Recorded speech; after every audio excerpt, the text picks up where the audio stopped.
Have you ever wondered what exactly a volcano is? It's basically a mountain with an opening. Deep underground, extremely hot melted rock and trapped gases push their way up, eventually escaping through that hole at the top. We call that melted rock magma when it's hidden underground. But take a look at this photo. Once that hot rock pushes out onto the surface, it gets a new name: lava. To understand why it shoots out of the mountain, watch this soda bottle. When you vigorously shake a closed bottle of soda, invisible gas bubbles get trapped inside. They push outward against the sides, building up a force we call pressure. Eventually, all that pressure has to go somewhere. The exact same thing happens deep inside the Earth. Today, we are going to safely recreate that invisible force of pressure right here, using simple ingredients from your kitchen. Look closely at this landscape. Notice how wide and gently sloping this mountain is? That's called a shield volcano.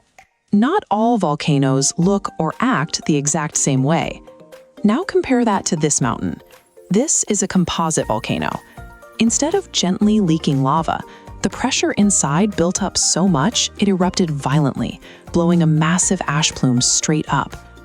Look at the ground in this next photo. The force of that pressure releasing was so intense, it completely flattened thousands of massive trees, covering the entire forest in a thick layer of ash.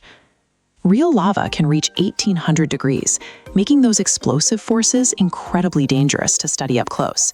So scientists build safe, tiny models to understand how these massive natural forces work. Let's build our own. To construct our model, you only need 3 things: a small empty plastic bottle, a tray to attach the mess, and some clay or Play-Doh. Place your plastic bottle right in the middle of your tray.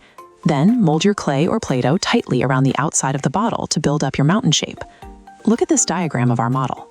The one critical rule is that the top opening of the bottle, the crater, must remain completely uncovered. This hollow center perfectly mimics a real volcano. By leaving it open, we provide a clear, forced path for our underground pressure to travel straight up and out. Now for the ingredients. First, scoop some baking soda into your open crater.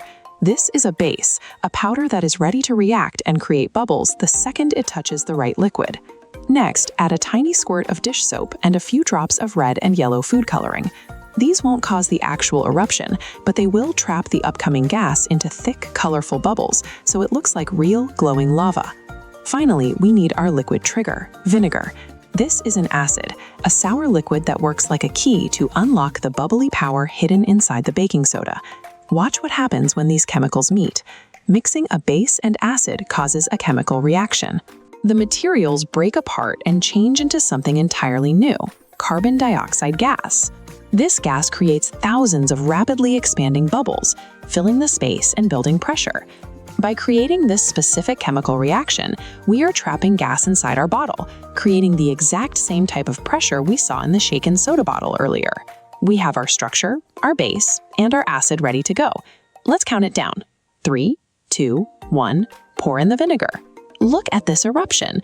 The moment the vinegar hits the baking soda, thick orange-red foam bubbles violently out of the top and flows down. Those carbon dioxide bubbles expand so fast that they push all the liquid up and out of the open crater.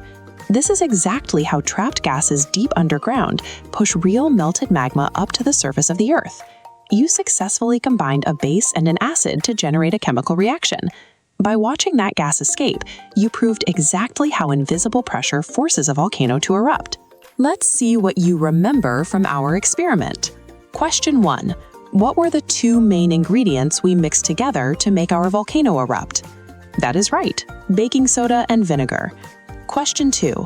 When that acid and base mixed, they created a gas that formed bubbles. What is the specific name of that gas? Carbon dioxide. Question 3. What is the scientific term for when 2 different things mix together and change into something brand new? A chemical reaction. Now it is your turn to test new ideas. What happens if you use twice as much baking soda? What if you heat up the vinegar before you pour it in? Real science involves constant testing. By changing one thing at a time and watching what happens, you can learn exactly how the world around you works. Have fun experimenting.